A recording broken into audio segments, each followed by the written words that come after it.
All right, ladies and gentlemen, so today we're going to talk about the 7 deadly sins of saxophone playing. And I'm not talking about the guy that only plays corny licks or something like that, or the person that doesn't practice and doesn't work on their long tones. No, no, no, no. I'm talking about something much, much more egregious. If you commit these atrocities, I can guarantee you, not only are you going to get fired, but for sure, you're not even going to get hired, because you will have developed a reputation, and then people don't want anything to do with you in the first place for you to even get fired. Okay, let's get to it. Okay, coming in at number 7, ladies and gentlemen, bragging about what college you went to. I'm going to tell you right now, ladies and gentlemen, no one, and I mean no one, cares what college you went to, especially when it comes time for you to play. You can either cut the gig or you cannot cut the gig. Somebody bragging about what college they went to is just mindless, nonsensical gibberish that is just delaying the inevitable, especially if you can't play. You might be a great player, but people just won't like the way you play.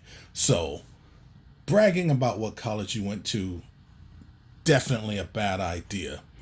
Being proud that you've graduated from college, that kind of thing, yeah.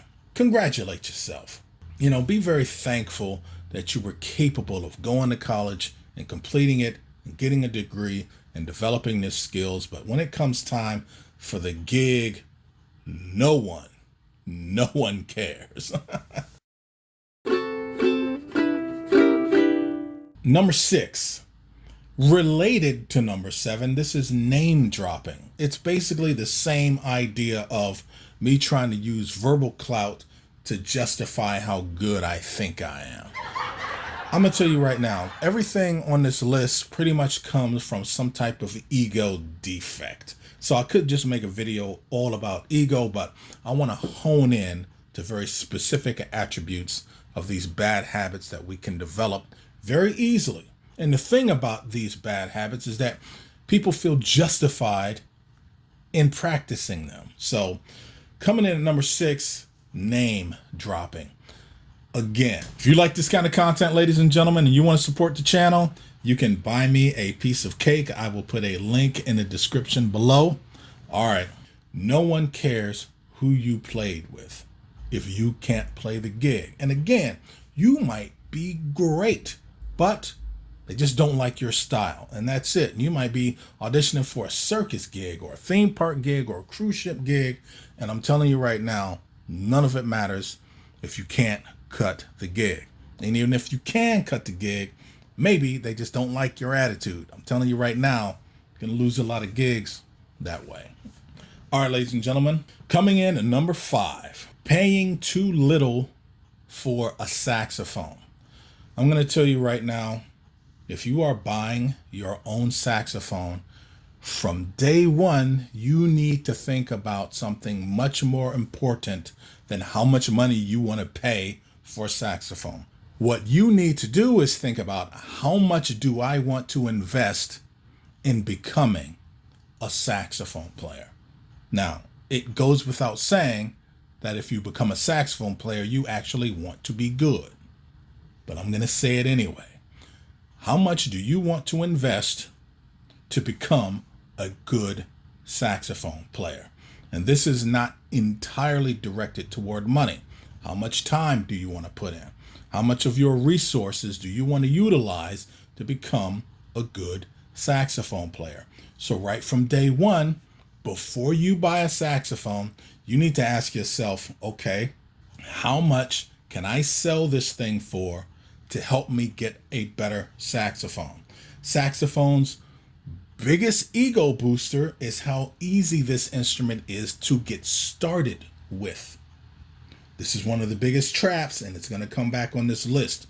Saxophone was designed to essentially be the rhythm section instrument of the woodwinds, of the wind-powered instruments, in that you have piano, which has this beautiful layout, so that you can easily transpose and easily get into playing this instrument. Drums is very easily laid out. Bass and guitar is very easily laid out. for rhythm section players. Saxophones, key work was designed to do an equivalent thing like that. And people misunderstand that. All right, I'll get into the specifics of that later, but in terms of making an investment in saxophone, you need to be thinking about, okay, within 2 years, I'm going to make this amount of progress, and I'm going to quickly outgrow this beginner instrument that I have. In doing so, think about, how can I get the next step up instrument? What can I sell this for? So the issue is, if you only pay a little bit of money for a saxophone, it's just easier for someone else to just buy a new one. So now you've invested $500 that's going nowhere, and now you got to get the step up instrument, where before you could have sold that instrument or even traded that instrument for a considerable discount on a step up instrument. And ultimately, you just wind up playing bad saxophones for a very long time. This is catastrophic. Same thing goes with mouthpieces to a certain degree, but you really need to think more about, what do I need to invest in becoming a good saxophone player? Don't fall into that trap. Okay. I want to play this clip for you, ladies and gentlemen. Hopefully I can adjust the volume so that you guys can hear it, but let me play this. This is one of my favorite things that Branford Marsalis has ever said, ever. All right, hold on. What I've learned from my students is that students today are completely full of That is what I've learned from my students. Is that much like the generation before them, the only thing they're really interested in is you telling them how right they are and how good they are. That is the same mentality that basically forces Harvard to give out B's to people that don't deserve them, out of the fear that they'll go to other schools that will give them B's, and those schools will make the money.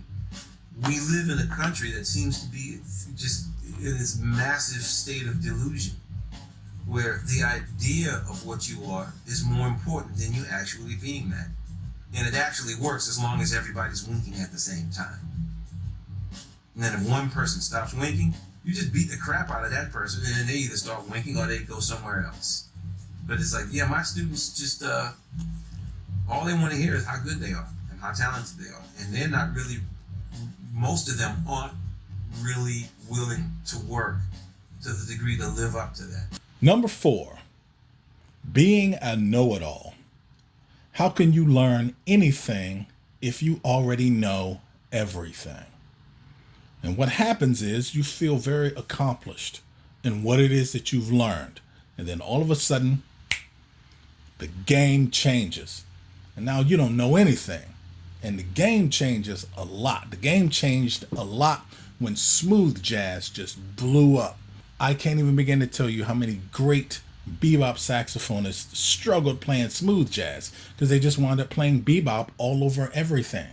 Same fantastic jazz saxophonists, when it came time to do a rock gig that paid a lot of money, they started playing bebop and stuff over it, and it's like, yo, man, slow your roll. Go back and use all those techniques that you did to learn jazz and improvisation, but apply it to rock.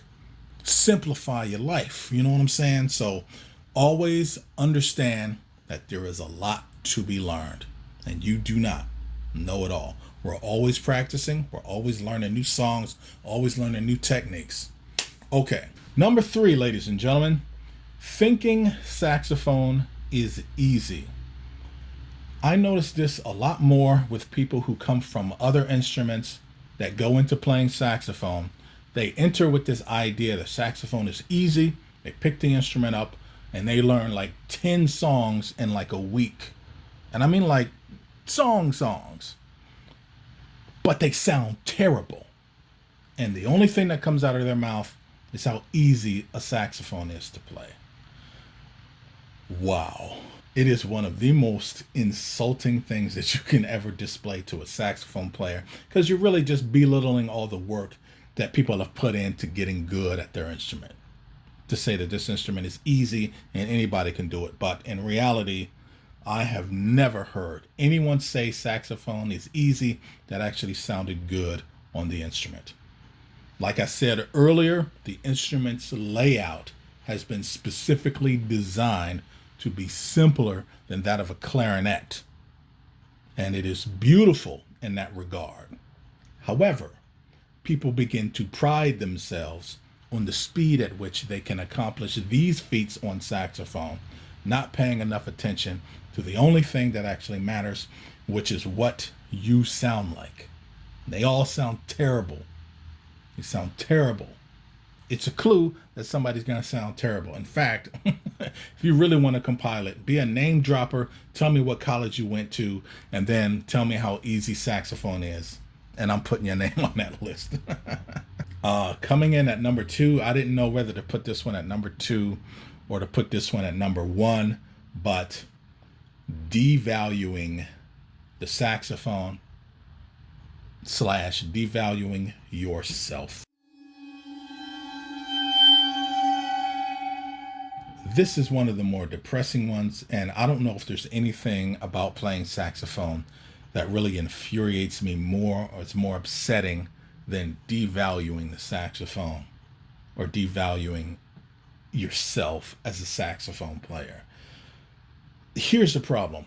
I've noticed that it's a popular trend on social media for people to compare really cheap saxophones to really expensive ones, and the metric is always the same. Can you tell the difference? No, you can't tell the difference. I can tell the difference when I'm playing it, so that's not really a good metric to determine how good a saxophone is. A real metric to determine how good a saxophone is, a better comparison, is to see how many people are actually getting rid of the $14,000 Yanagisawa or the brand new Selmer Supreme so they can go play Selmer Bundys or Yamaha 23s. That's the real metric. You really need to sit down and think to yourself, okay, the expensive saxophones, they are up to 100 years worth of research and development from the greatest players on the planet, telling these companies what it is that they like and don't like about saxophones. And it's going to cost you, and it's going to be worth it. Getting an expensive saxophone, one that's valuable, allows you to be able to make a better investment in case you don't like the saxophone anymore. It may be the greatest saxophone in the world, but you just like the sound of something else. Being able to make a better investment in that saxophone will allow you to always be able to move in smaller steps instead of taking these giant steps. You can take these little baby steps. You are constantly investing in saxophone. So I think that in the long run, it's going to wind up doing more harm than good, because what's going to be the motivation for people to aspire to get these good saxophones when everybody has the mindset saxophone is cheap, saxophones are not worth that, I'm only going to pay this amount. The companies that have spent all this time developing saxophonists that we as professionals want, they're not going to be able to do it. Or the saxophone is going to cost $40,000, and then nobody can afford it. Keep in mind, ladies and gentlemen, that when most people are talking about inexpensive saxophones versus really expensive saxophones, understanding that you don't need a good saxophone in order to sound good. What you need is a good saxophone in order to sound better.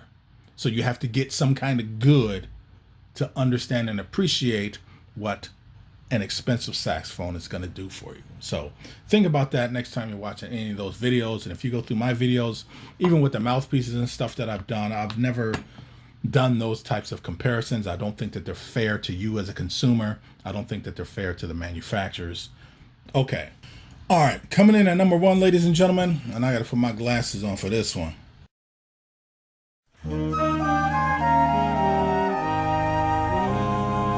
There is nothing that makes me hate the way great players sound more than when they do this. It is the one thing that, at least at this point in my life, it makes me just immediately keep scrolling. Do not use your rhythm section like a live entity backing track. They are real people that you need to interact with all the time, even when you're playing the melody when you're using inflections, when you are improvising especially. It is so horrifyingly obvious when you finish your solo and a rhythm section player takes a solo, how much more engaging the band is with that person as opposed to you. The gig is not the place for you to practice all your licks that you've been working on.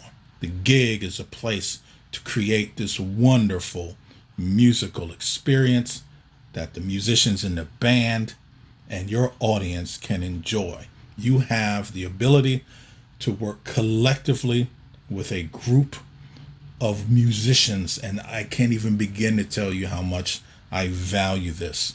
It's really easy to just get people involved in the creative process of whatever your solo is.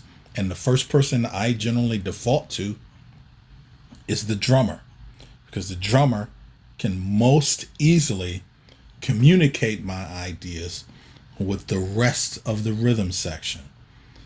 It doesn't hurt that I actually grew up playing with the drummer from elementary school, so I was always feeding off of the drummer. He was also my best friend at the time, so it's a natural instinct for me to be able to do that. But understand, it is a community effort. It is a community effort. All right, I just wanted to get that out there, ladies and gentlemen. So I do have merchandise here. I do have my Diminished Scales book for saxophone. I have my Altissimo for alto and my Altissimo for tenor book available. Those books are available as a digital purchase. So that's all I got for you, ladies and gentlemen. Thanks for tuning in. See ya.